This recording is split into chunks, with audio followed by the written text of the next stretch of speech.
Bonjour Alice, c'est une excellente question. C'est pour ça que j'y réponds en vidéo. En tant que croyant, surtout en tant que chrétien, on ne peut pas avoir de jugement envers ces pauvres femmes qui vivent de telles choses horribles. Et pour ma part, je serais très mal placée parce que malheureusement, j'ai vécu ces choses-là. Et, euh, et donc, en tant que croyant, déjà, la première chose que je voudrais dire, c'est qu'il faut surtout pas avoir de jugement envers toutes ces femmes qui sont, disons, dans une situation de détresse.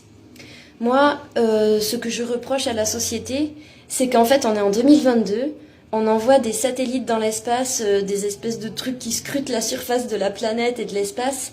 Donc, scientifiquement, on est capable de trouver des solutions alternatives. Une femme qui serait enceinte de son violeur, ou de son père, ou de son oncle, je trouve que c'est horrible et ignoble de dire il faut qu'elle garde l'enfant, tu vois. On peut pas forcer une femme enfin, c'est horrible en fait. Donc c'est une excellente question que tu poses. Mais scientifiquement, en 2022, on a des solutions alternatives. Dire qu'aujourd'hui, il n'y a que l'avortement qui est la solution, c'est vraiment prendre les gens pour des idiots. C'est-à-dire que on peut congeler les embryons, ça fait des décennies qu'on le fait. Donc cet embryon, il peut être récupéré et puis je pense qu'actuellement, on pense à faire des utérus artificiels pour que les hommes soient enceintes. On pourrait éventuellement plutôt faire des utérus artificiels pour récupérer ces embryons non désirés.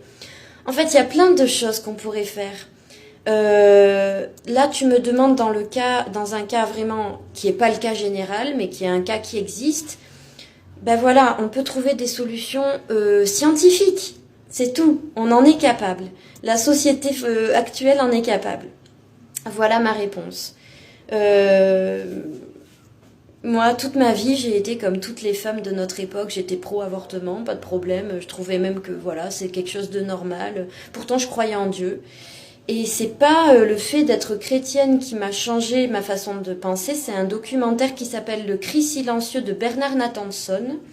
Donc je te recommande de regarder ce documentaire. Moi, j'ai changé d'avis sur l'avortement et je ne changerai plus d'avis sur l'avortement.